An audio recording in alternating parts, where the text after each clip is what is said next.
Welcome student part 3 properties of determinant ਦੇ ਵਿੱਚ ਆਪਾਂ ਬੜੇ ਮਜ਼ੇਦਾਰ ਔਖੇ ਸੌਖੇ ਸਾਰੇ ਕੁਐਸਚਨ ਕਰਨ ਜਾ ਰਹੇ ਹਾਂ। ਮੈਨੂੰ ਆਸ ਹੈ ਤੁਸੀਂ ਇਸ ਤੋਂ ਪਹਿਲਾਂ ਸੌਰੀ ਇਹ ਪਾर्ट 3 नहीं है, पता नहीं किन्ने लिख ਦਿੱਤਾ ਇਹ पार्ट 3 है, नहीं सॉरी ਇਹ पार्ट 3 ही है, मैं ਭੁਲੇਖਾ ਖਾਣ ਲੱਗ ਪਿਆਗਾ। ਅੱਜ ਤੀਜਾ ਦਿਨ ਹੈ ਪ੍ਰॉपर्टीज ऑफ डिटरमिनेंट ਦੇ ਵਿੱਚ। ਅਗਰ ਕਿਸੇ ਨੇ 14 ਤੇ 15 ਦਿਨ ਦੀ ਵੀਡੀਓ ਨਹੀਂ ਦੇਖੀ ਤਾਂ ਪਲੀਜ਼ ਪਹਿਲਾਂ 14-15 ਦਿਨ ਦੀ ਵੀਡੀਓ ਦੇਖੇ, ਉਸ ਤੋਂ ਬਾਅਦ ਹੀ 16 ਦਿਨ ਦੀ ਵੀਡੀਓ ਦੇਖੇ। ਅੱਜ ਆਪਾਂ ਥੋੜੇ ਜਿਹਾ ਲੈਵਲ ਹਾਈ ਦੇ ਕੁਐਸਚਨ ਕਰਾਂਗੇ, ਲੇਕਿਨ ਤੁਹਾਡੇ ਅੱਗੇ ਲੈਵਲ ਹਾਈ ਦਾ ਇੰਟੈਲੀਜੈਂਟ ਬੱਚੇ ਹੋ, ਤੁਹਾਨੂੰ ਫਿਕਰ ਕਰਨ ਦੀ ਲੋੜ ਨਹੀਂ, ਟੈਨਸ਼ਨ ਲੈਣ ਦੀ ਲੋੜ ਨਹੀਂ। ਤੁਸੀਂ ਜਿਹੜਾ ਮਰਜ਼ੀ ਕੁਐਸਚਨ ਆਵੇ ਮੈਨੂੰ ਪਤਾ ਤੁਸੀਂ ਚੱਕ ਹੀ ਦੇਣਾ ਕੁਐਸਚਨ। ਅੱਜ ਆਪਾਂ ਸ਼ੁਰੂ ਕਰਦੇ ਹਾਂ। Without expanding show determinant vanish. Vanish ਦਾ ਮਤਲਬ ਕੀ ਹੁੰਦਾ ਹੈ? ਜ਼ੀਰੋ। ਕਹਿੰਦੇ ਬਿਨਾ ਐਕਸਪੈਂਡ ਕਰੇ ਸ਼ੋ ਕਰ ਦੋ ਇਹ ਡਿਟਰਮੀਨੈਂਟ ਦਾ ਆਨਸਰ ਕਿੰਨਾ ਆਉਂਦਾ ਹੈ? ਜ਼ੀਰੋ ਆਉਂਦਾ ਹੈ। ਬਿਨਾ ਐਕਸਪੈਂਡ ਕਰੇ ਸ਼ੋ ਡਿਟਰਮੀਨੈਂਟ ਵੈਨਿਸ਼। ਕਿਵੇਂ ਸ਼ੋ ਕਰਨਾ ਹੈ? ਆਪਾਂ ਡਿਟਰਮੀਨੈਂਟ ਪਿਕ ਕਰ ਲੈਂਦੇ ਹਾਂ। मैं थोड़ा जिहा लार्ज करके लिखते हैं ना, अगर किसी को विजिबिलिटी की प्रॉब्लम है तो b square c square a square b square that is bc ca ab b plus c plus a plus b। ਹੁਣ ਆ ਸਭ ਕੁਝ ਦਿੱਤਾ ਹੈ। ਹੁਣ ਸਾਨੂੰ ਇਹ ਸਮਝ ਆ ਰਿਹਾ ਇਹਨੂੰ ਕਿਵੇਂ ਸੋਲਵ ਕਰ ਲਈਏ। ਇਕਵੇਂ ਦੇ ਕੁਐਸਚਨਾਂ ਤੇ ਨਾ ਥੋੜਾ ਜਿਹਾ ਪਲਾਨ ਕਰਨਾ ਪੈਂਦਾ ਹੈ। ਮੈਂ ਨਾ ਪੂਰੀ ਪਹਿਲੀ ਕਾਲਮ ਦੇ ਨਾਲ ਮੈਂ ਦੇਖਿਆ ਜੇ ਬਾਹਰ ਕੀ ਕਰ ਰਿਹਾ। हाँ जी, बड़े ध्यान ਨਾਲ ਸੁਣਿਆ ਜੀ। ਇਹ ਪ੍ਰੋਪਰਟੀ ਥੋੜੀ ਜੀ ਤੁਹਾਡੇ ਵਾਸਤੇ ਟਫ ਹੋ ਸਕਦੀ ਹੈ, ਮੈਂ ਇੱਥੇ ਲਿਖ ਦੇਣਾ ਅਗਰ ਤੁਹਾਨੂੰ ਕੋਈ ਪ੍ਰੋਬਲਮ ਨਹੀਂ। ਦੇਖੋ ਆਪਾਂ ਪਹਿਲਾ ਸਟੈਪ ਕੀ ਕਰਿਆ ਹੈ, ABC ਨਾਲ ਗੁਣਾ ਕਰਤਾ ਤੇ ABC ਨਾਲ ਡਿਵਾਈਡ ਕਰਤਾ। ਕੋਈ ਪ੍ਰੋਬਲਮ ਨਹੀਂ, ਕਿਸੇ ਨੰਬਰ ਨੂੰ ਕਿਸੇ ਨਾਲ ਮਰਜ਼ੀ ਗੁਣਾ ਕਰ ਦੋ ਤੇ ਕਿਸੇ ਨਾਲ ਮਰਜ਼ੀ ਡਿਵਾਈਡ ਕਰੋ, ਕਿਸੇ ਦਾ ਕੀ ਜਾਂਦਾ ਹੈ B plus C। ਬਾਕੀ ਸਾਰਾ ਕੁਝ ਐਜ਼ ਇਟ ਇਜ਼ ਲਿਖ ਦਿੱਤਾ ਗਿਆ ਹੈ। ਦੇਖੋ ABC ਨਾਲ ਮਲਟੀਪਲਾਈ ਕਰ ਦਿੱਤਾ ਤੇ ABC ਨਾਲ ਡਿਵਾਈਡ ਕਰ ਦਿੱਤਾ।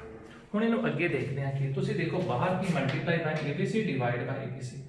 ਬਟੇ ਵਾਲਾ ABC ਐਜ਼ ਇਟ ਇਜ਼ ਰਹਿਣ ਦੋ, ਬਟੇ ਵਾਲਾ ABC ਐਜ਼ ਇਟ ਇਜ਼ ਰਹਿਣ ਦੋ। ਬੜਾ ਧਿਆਨ ਨਾਲ ਸੁਣਿਆ ਜੀ। ਬਟੇ ਵਾਲਾ ABC ਐਜ਼ ਇਟ ਇਜ਼ ਰਹਿਣ ਦੋ। ਮੈਂ ਇਹ ਹਾਂਜੀ ਦੇਖ ਰਹੇ ਹੋ ਸਾਰੇ ਜਣੇ, ਬਟੇ ਵਾਲਾ ABC ਐਜ਼ ਇਟ ਇਜ਼ ਰਹਿਣ ਦੋ। ਮੈਂ ਥੋੜਾ ਜਿਹਾ ਪੰਗਾ ਲੈਣ ਲੱਗਿਆ, ਧਿਆਨ ਨਾਲ ਦੇਖਿਆ ਜੀ। ਆ ਜਿਹੜਾ ਬਟੇ ਵਾਲਾ ABC ਹੈ ਉਹ ਐਵੇਂ ਹੀ ਰਹਿ ਗਿਆ, ठीक है, बटे वाला ABC। ਹੁਣ ਜਿਹੜਾ ਪਹਿਲਾ A ਹੈ ਨਾ ਬਾਹਰ, ਤੁਹਾਨੂੰ ਪਤਾ ਹੈ ਡਿਟਰਮੀਨੈਂਟ ਦੇ ਕੋਈ ਬਾਹਰ ਨੰਬਰ ਹੋਵੇ ਨਾ, ਉਹ ਜਾਂ ਤਾਂ ਇੱਕ ਰੋ ਪਹਿਲੀ ਰੋ ਨੂੰ ਦੋ ਜਾਂ ਦੂਜੀ ਰੋ ਨੂੰ ਜਾਂ ਤੀਜੀ ਰੋ, ਜਾਂ ਪਹਿਲੀ ਕਾਲਮ ਦੂਸਰੀ ਕਾਲਮ ਤੀਸਰੀ ਕਾਲਮ। ਬੜੇ ਧਿਆਨ ਨਾਲ ਦੇਖਿਆ ਜੀ। ਬਾਹਰ ਵਾਲਾ ਜਿਹੜਾ A ਹੈ ਨਾ, ਦੇਖੋ ਪਹਿਲਾਂ ਜੋ ਨੰਬਰ ਗੁਣਾ ਕਰਿਆ ਸੋ ਹੀ ਡਿਵਾਈਡ ਕਰਤਾ, ਓਕੇ ਹੋ ਗਿਆ। A ਵਾਲਾ ਬਾਹਰ ਹੈ, ਬਾਹਰ ਵਾਲਾ A ਪਹਿਲੀ ਰੋ ਨਾਲ ਮਲਟੀਪਲਾਈ ਕਰਿਆ। डिटरमिनेंट ਦੇ ਬਾਹਰ ਨੰਬਰ ਜਾਂ ਤਾਂ ਇੱਕ ਰੋ 'ਚ ਜਾਏਗਾ ਕਿਸੇ ਇੱਕ, ਜਾਂ ਤਾਂ ਇੱਕ ਕਾਲਮ 'ਚ ਜਾਏਗਾ ਕਿਸੇ ਇੱਕ। ਤਾਂ ਬਾਹਰ ਵਾਲਾ A ਮੈਂ ਪਹਿਲੀ ਰੋ ਦੇ ਨਾਲ ਮਲਟੀਪਲਾਈ ਕਰਿਆ, ਕਿੰਨਾ ਬਣ ਗਿਆ A B square C square A B C A B plus AC। बाहर वाला B बटे वाला ABC में ही है, गुना जो गुना हुई डिवाइड होनी। बाहर वाला B मैं दूसरी रो नाल मल्टीप्लाई करने जा रहा। बाहर वाला B मैं दूसरी रो नाल मल्टीप्लाई करो, कितना बन गया C स्क्वायर A स्क्वायर नाल B ना मल्टीप्लाई करे C A into B, A B C लिख दो। B ना मल्टीप्लाई करे BC प्लस AB। बाहर वाला C तीजी रो ना मल्टीप्लाई कर दो, A square B square C, sorry C ना मल्टीप्लाई करे बटे वाला उमें रहने देता। A वाला A पहली रो ना मल्टीप्लाई, A वाला B दूसरी रो ना, A वाला C तीजी रो ना। हाँ जी, AC प्लस BC। ये थोड़ी चलाकी है। ਤੁਸੀਂ ਕਹੋਗੇ ਓ ਸੌਰੀ ਇੱਥੇ ਮਲਟੀਪਲਾਈ ਕਰਿਆ ਸੀ C ਦੇ ਨਾਲ ABC ਲਿਖਣਾ ਭੁੱਲ ਗਿਆ। ਤੁਸੀਂ ਕਹੋਗੇ ਸਰ ਤੁਹਾਨੂੰ ਕੀ ਪਤਾ ਲੱਗੇ? ਇਹ ਇੱਕ ਸਾਜ਼ਿਸ਼, ਇੱਕ ਪਲਾਨ ਕਰਨਾ ਪਏਗਾ। ਜਿਵੇਂ ਫਿਲਮਾਂ ਦੇ ਵਿੱਚ ਡਾਕੂ ਨਹੀਂ ਪਲਾਨ ਕਰਦੇ, ਵਿਲਨ ਪਲਾਨ ਕਰਦੇ ਨੇ, ਉਵੇਂ ਆਪਾਂ ਨੂੰ ਪਲਾਨ ਕਰਨਾ ਪਏਗਾ, ਵਿਲਨ ਨਹੀਂ ਹੀਰੋ ਬਣ ਕੇ। ਹੁਣ ਅਗਲਾ ਕੰਮ ਕੀ ਹੈ? ਹੁਣ ਬਾਹਰ ABC ਗੁਣਾ ABC ਡਿਵਾਈਡ ਬਟੇ ਵਾਲਾ में आ वाला अंदर, आ वाला B अंदर, आ वाला C अंदर। ਹੁਣ ਐਵੇਂ ਹੁਣ ਪਹਿਲੀ ਕਾਲਮ ਚੋਂ ਮੈਂ ਪਤਾ ਕੀ ਕਰ ਰਿਹਾ, ਟੇਕਿੰਗ ਆਊਟ ABC ਬਾਹਰ ਨਿਕਾਲ ਰਿਹਾ ਕਿਨੂੰ ABC ਨੂੰ ਫਰੋਮ ਕਾਲਮ 1। ਮੈਂ ਕਾਲਮ 1 ਤੋਂ ABC ਬਾਹਰ ਨਿਕਾਲ ਰਿਹਾ। ਪਹਿਲਾਂ ਦੇਖੋ ਇਹ ਤਾਂ ਪਹਿਲਾਂ ਹੀ ਪਿਆ ਹੋਇਆ ਹੈ ABC, ਇੱਥੋਂ ਮੈਂ ABC ਬਾਹਰ ਨਿਕਾਲਿਆ, ਜਿਹੜਾ ਇੱਥੋਂ ABC ਬਾਹਰ ਨਿਕਾਲਿਆ ਉਹ ਆ ਲਿਖਤਾ। ਅੱਛਾ ਕਿਹੜੀ ਕਾਲਮ ਤੋਂ ਬਾਹਰ ਨਿਕਾਲਿਆ ABC, ਇੱਥੋਂ ABC ਬਾਹਰ ਨਿਕਾਲੋ, ਇਹ ਬਣ ਗਿਆ BC। ਇੱਥੋਂ ABC ਬਾਹਰ ਨਿਕਾਲੋ, A ਨਿਕਾਲੋ B ਨਿਕਾਲੋ C ਨਿਕਾਲੋ, ਇੱਕ A ਬਚ ਗਈ ਇੱਕ C ਬਚ ਗਈ।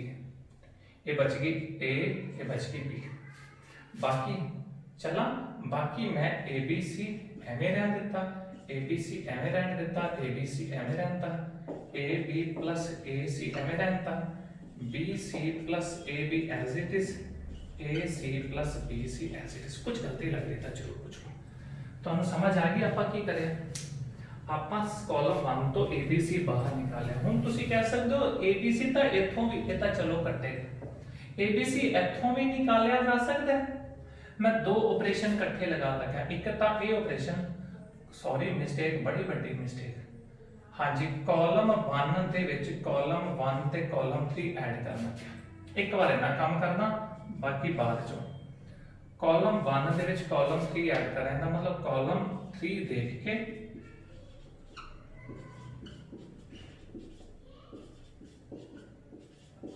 कॉलम 2 देख के, ठीक है, तो कॉलम 1 ਦੇ ਵਿੱਚ कॉलम 3 है, एक कॉलम 1 है, एक कॉलम 3 है। कॉलम 1 ਦੇ ਵਿੱਚ कॉलम 3 ऐड करो, मीन BC ਦੇ ਵਿੱਚ ऐड करो, that is BC plus AB plus AC। Column 1 AC, ये दोनों ऐड कर रहे हैं, plus BC plus AB, AB plus AC plus BC। कुछ गलती कर ली तो जरूर दस दो, ये तो हमें इन्ना तक पता लग गया। मैं कॉलम 1 ਦੇ ਵਿੱਚ ਕੀ ऐड कर दी है, कॉलम 3 ऐड कर दी। ਹੁਣ ਤੁਹਾਨੂੰ ऑपरेशन दसा, अब पूरा तो पूरा AB है, BC है, CA है, AB BC CA, AB BC CA, ये सारे AB BC CA है, तो मैं आउट कर देता। देखा जी की करता, टेकिंग आउट, एक तो आउट करता AB plus BC plus CA, कित्थों आउट करया है, बोलो बोलो कित्थों आउट करया है, फ्रॉम C1, ਤੇ ਟੇਕਿੰਗ ਆਊਟ ABC ਕਿੱਥੋਂ ਆਊਟ ਕਰੇਗਾ, ਫਰੋਮ C2। लो जी, ये आउट करता BC, आ लिख रहे हैं मैं पहला थोड़ा, आ AB प्लस BC प्लस ये उल्टा पुल्टा कर दो, कोई चक्कर नहीं, AB plus BC plus C है, डरन की कोई गल नहीं। ते इथों की आउट करता ABC, बाकी दसो की बच गया, ये बच गया 1 1 1, ये बच गया 1 1 1, जो कॉमन निकाला सारा, बाकी AB plus AC, BC plus AB, AC plus BC। लो जी, दो कॉलम एक वर्गियां, अगर दो कॉलम एक वर्गियां हों तो डिटरमिनेंट का आंसर की बन जाता है 0। किन्ने क्या डिटरमिनेंट का आंसर 0 बन जाता है। मैं थोड़ा जिहा विजिबिलिटी घट है तो मैं उन्होंने उधर लैके जा रहा, थोड़ा रिपीट कर देना, शायद विजिबिलिटी थोड़ी जी घट गई सी। हाँ जी, C1 ਦੇ ਵਿੱਚ C3 ऐड करिया, ਜਦੋਂ मैं C1 ਦੇ ਵਿੱਚ C3 ऐड कर रहा तो ध्यान नाल देखिया, C1 आ रहा, C3 ऐड कर दिता, BC AC AB ਦੇ ਵਿੱਚ ਆ ऐड करता। ਜਦੋਂ दोनों ऐड करोगे BC plus AB plus AC plus this add कर देता। ਹੁਣ ਇੱਥੇ ਤੱਕ ਤੁਸੀਂ ਪਹੁੰਚ ਚੁੱਕੇ ਸੀ। मैं कैमरे ਨੂੰ ਦੁਬਾਰਾ ਸੈੱਟ ਕਰਿਆ ਤਾਂ ਰਿਵਾਈਜ਼ ਕਰਿਆ। ਆ ਪਹਿਲੀ ਕਾਲਮ ਚੋਂ ਕੀ ਕਾਮਨ ਆ ਰਿਹਾ, पहली कॉलम चो कॉमन आ रहा है BC CA AB, BC CA AB, BC CA AB, मतलब AB plus BC plus CA common आ रहा है C1 तो, फिर ABC कॉमन की आ रहा है, C2 तो कॉमन आ रहा है, दोनों निकाल देते, आ रहा पहली कॉलम तो कॉमन, एरिया दूसरी कॉलम तो कॉमन। जे पहली कॉलम तो ये सारा कॉमन आ गया, बाकी की बच गया थे 1, दूसरी कॉलम तो ये सारा कॉमन आ गया, बाकी की बच गया 1। अगर दो कॉलम एक वर्गियां हों तो डिटरमिनेंट का आंसर 0। क्यों डिटरमिनेंट का आंसर 0 लिखा है, आ सारा A गुना है, लेकिन दो कॉलम एक वर्गियां हों तो इत्थे मैं रीजन लिखना है। रीजन की है, C1 and C2 are same. अगर C1 ते C2 सेम हों तो डिटरमिनेंट का आंसर की हो जाता है 0 हो जाता है। बड़े सीधा जिहा तरीका सी। अगर दो कॉलम एक वर्गियां होण या दो रो एक वर्गियां होण तो डिटरमिनेंट की वैल्यू की हो जाती है 0 बन जाती है। दो रो एक वर्गियां, दो कॉलम एक वर्गियां तो डिटरमिनेंट की वैल्यू की बन जाती है 0 बन जाती है। नैक्सट चलते हैं। हाँ जी, क्वेश्चन नंबर 2 ध्यान है, कहते विदाउट एक्सपैंडिंग, कहते बिना एक्सपैंड करे शो करो ये डिटरमिनेंट की हो जाता है 0 हो जाता है। हाँ जी, पहला एक क्वेश्चन करन तो पहला आप एक छोटा जिहा रिजल्ट याद करते हैं। और रिजल्ट की है, बड़े ध्यान नाल रिजल्ट याद करो। और रिजल्ट है log a बेस b कितने इक्वल होता है, log a बेस b होता है log a by log b। बस इतना रिजल्ट याद करो, बाकी इनके बेस पे आपा क्वेश्चन चेक करेंगे। log a base b that is log a by log b। हाँ जी, कहते विदाउट एक्सपेंडिंग शो करो, जिहड़ी चीज शो करनी है आपा उनकी लेफ्ट हैंड साइड पे कर ली। हाँ जी, लेफ्ट हैंड साइड की है 1 log y base x log z base x. It is a log x base y 1 log z base y. log x base z log y base z का 1 आ गया। I left hand side से ਹੁਣ मैं 1 ਨੂੰ 1 ही लिखा रहन देना। हाँ जी, log y base x ਨੂੰ मैं लिख रहा log y by log x, ठीक है जी। log z base x याद आंदा, log z base x, log z base x is a log z by log x। log x base y का मतलब कि log x base y, it is a log x by log y। 1 ਨੂੰ 1 ही रहने दो ਤੇ ਇਹਨੂੰ ਕੀ ਲਿਖੋ log z base y ਨੂੰ it is log z by log y। ਇਹ ਤਾਂ ਹੋ ਗਿਆ 2 ਥੋੜਾ ਹੋਰ ਲਾਰਜ ਕਰੀ ਜਾਣਾ ਡਿਟਰਮੀਨੈਂਟ ਨੂੰ। ਇਹ log x base z it is log x by log z। log y base z it is log y by log z ਤੇ ਇਹ 1 1 ਆ ਗਿਆ। ਫਿਲਹਾਲ ਪਹਿਲੀ ਲੈਫਟ ਹੈਂਡ ਸਾਈਡ ਸੀ। ਆ ਫਾਰਮੂਲਾ ਯਾਦ ਕਰੋ log a base b, जल्दी जल्दी याद कर लो, टाइम ना लाया करो भाई। log a base b it is log a by log b। हाँ जी, हुण मैं एक और चलाकी कर लग्या, समझ आए तो जरूर दस्या जी। 1 की जगह ते थोड़ा जिहा स्पेस सेट कर लिए।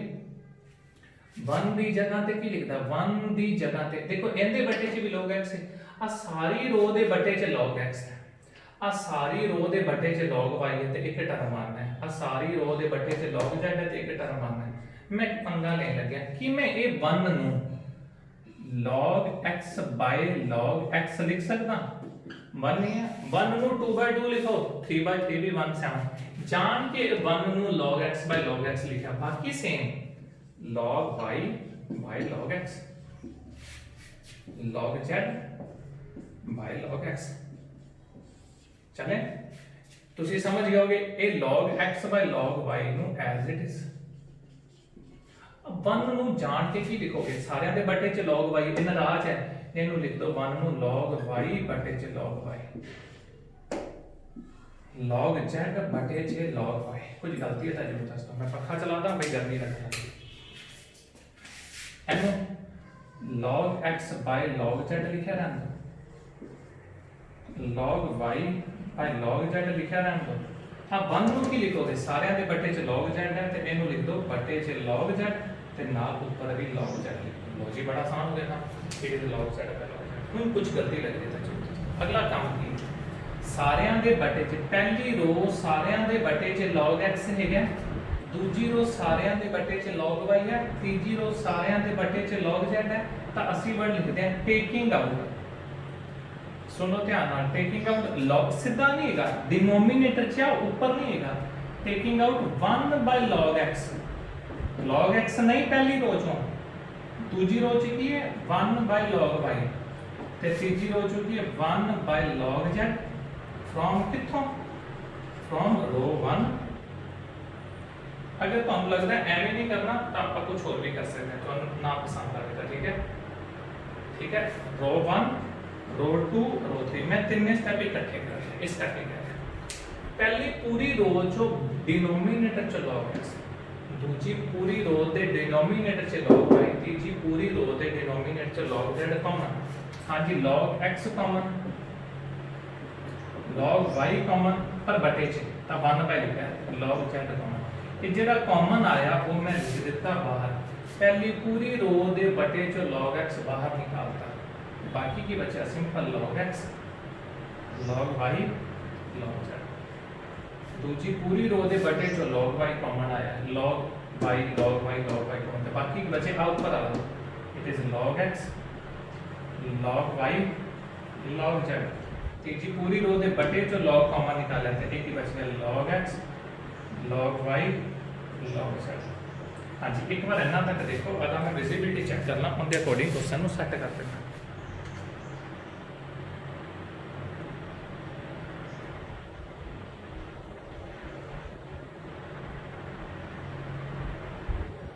हाँ जी, ਹੁਣ ਇੰਨਾ ਤੱਕ ਤੁਸੀਂ ਆ ਗਏ। ਹੁਣ ਅਗਲੀ ਲਾਈਨ ਮੈਂ ਇੱਥੇ ਲਿਖਣ ਲੱਗਿਆ, ਥੋੜੀ ਜਿਹੀ ਜਗ੍ਹਾ ਬਣਾ ਲੈਂਦੇ ਆ। ਤੁਸੀਂ ਦੇਖੋ ਪੂਰੀ ਪਹਿਲੀ ਰੋ ਦੂਜੀ ਪਹਿਲੀ ਰੋ ਤੇ ਦੂਜੀ ਰੋ सेम नहीं होगी।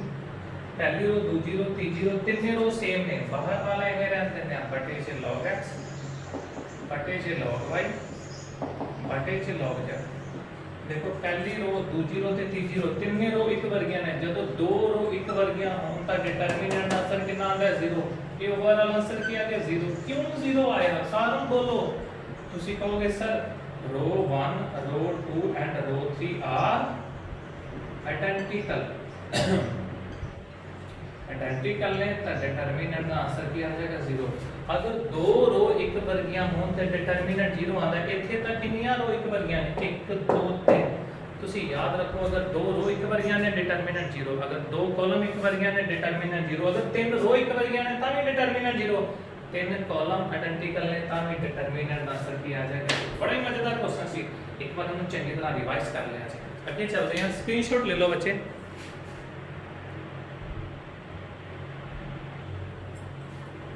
थर्ड क्वेश्चन है जेड़ा ਆਪਾਂ डिस्कस करना है, कहते विदाउट एक्सपेंडिंग शो करो ए डिटरमिनेंट की आ जाता है 0। हां जी, without expanding show determinant vanish, बिना एक्सपेंड करे शो करके दसो ए डिटरमिनेंट की हो जाता है वैनिश हो जाता है। देखो जी आप किवें चेक करना है विदाउट एक्सपेंडिंग। सब तो पहला से डिटरमिनेंट टिक कर लिया। देखो अजीब जिहा 1 पौने A B C 1 point B C A 1 point C C. इनके वास्ते ना मैं चलाकी कर लगा, मैं ABC बाहर कर देता गुना ते ABC बाहर करता गया। ये चलाकियां हौली हौली ਤੁਹਾਨੂੰ आ जाएंगी। कोई बच्चा कहता है सर सानू किवें पता लगेगा एवें ही करना है, ते मैं उन्होंने हमेशा कहना हुन्ना तुसी प्रैक्टिस करी जाओ, बार-बार क्वेश्चन करी जाओ, ਤੁਹਾਨੂੰ प्रैक्टिस हो के अपने आप पता लग जाएगा कि डिटरमिनेंट किवें सॉल्व होने ने। प्रैक्टिस दे नाल ही गल करनी। हां जी, फिलहाल ABC नाल गुना ABC नाल डिवाइड, बटे वाला ABC एज इट इज रहन दो। आ वाला जेड़ा ABC है ना, पहला दसो इतना तक सही पहली लाइन, उस बाद दूसरी लाइन ABC ना मल्टीप्लाई करे ABC ना डिवाइड, बटे वाला ABC एज इट इज रहन दो। ये जेड़ा ऊपर वाला ABC है ना, ये वाला ये पहली कॉलम नाल गुणा कर दो। मीन जेड़ा ABC नु की कर दिता ਆਪਾਂ मल्टीप्लाई बाय कॉलम 1। डिटरमिनेंट दे विच या तो रो वाइज गुणा एंट्री हुंदी है, एंट्री भी रो वाइज होनी है ते एग्जिट भी रो वाइज होना है, या किसी एक रो दे नाल या किसी एक कॉलम दे नाल। डिटरमिनेंट च किसी एक रो जेडी मर्जी, किसी एक कॉलम जो मर्जी। तो हां जी मैं ए बी सी पूरी पहली कॉलम नाल मल्टीप्लाई कर रहा, A B C as it is, B C C A B भी as it is. A B C अंदर मल्टीप्लाई करता 1 अपॉन ए दे नाल A B C multiply, 1 upon B दे नाल A B C multiply, 1 upon C दे नाल A B C multiply. तो बोलो जी की बन गया बाहर वाला A B C as it is. बोलो जी कितना बन गया, ये बन गया B C C A B C B C C A B. कुछ कहना चाहते हो इहदे वास्ते? हां जी, इहदे बारे तुसी कहंदे हो की कहना चाहते हो? तुसी कहंदे हो C1 ते C3 दो कॉलम्स की ने एक वर्गियां, डिटरमिनेंट आंसर क्या आ जाएगा 0। समथिंग इनटू 0, समथिंग इनटू 0 की बन गया 0। क्यों 0 लिखा, कारण क्यों इनका आंसर 0 आया है दसोगे? क्योंकि because C1 and C3 are identical. दो कॉलम आइडेंटिकल ने, किहड़ियां दो कॉलम आइडेंटिकल ने C1 एंड C3। अगर दो कॉलम आइडेंटिकल हों तो डिटरमिनेंट का आंसर की लिखना होता है सी 0 लिखना। बड़ा ही मजेदार आसान क्वेश्चन सी। Have a look. अब क्वेश्चन कहते हैं without expanding show determinant vanish. कहते बिना एक्सपेंड करके दसो डिटरमिनेंट की हो जाता है वैनिश। वैनिश मीन डिटरमिनेंट की वैल्यू कितनी आ जाती है 0। चेक करते हैं, मैं डिटरमिनेंट के नाल एक पंगा ले रहा, ABC ना मल्टीप्लाई कर देता, ABC ना डिवाइड कर देता, ABC मल्टीप्लाई ABC डिवाइड, देखते हैं की बनता है। बाकी सारा 1 1 1 as it is, AB BC CA 1 point A 1 point B 1 point B 1 point C 1 point C 1 point AB BC CA करके 1 पॉइंट A, बाकी सारा का सारा कुछ लिख के जो गुना करे सो बटे वाला ABC as it is. Plan कर रहे हैं, मल्टीप्लाई कर रहे हैं ABC नु बाय कॉलम 3, ABC नु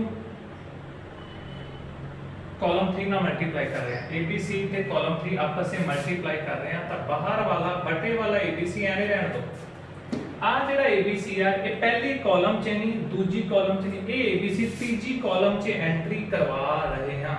ਤੁਸੀਂ ਜਿੱਥੇ ਮਰਜ਼ੀ ਐਂਟਰੀ ਕਰਵਾ ਦਿਓ AB BC CA। ਹਾਂਜੀ ABC ਤੀਜੀ ਕਾਲਮ ਨਾਲ ਮਲਟੀਪਲਾਈ ਕਰ ਦਿੱਤਾ। ABC ਤੀਜੀ ਕਾਲਮ ਨਾਲ ਮਲਟੀਪਲਾਈ ਕਰਤਾ। ABC ਤੀਜੀ ਕਾਲਮ ਨਾਲ ਮਲਟੀਪਲਾਈ ਕਰ ਦਿੱਤਾ।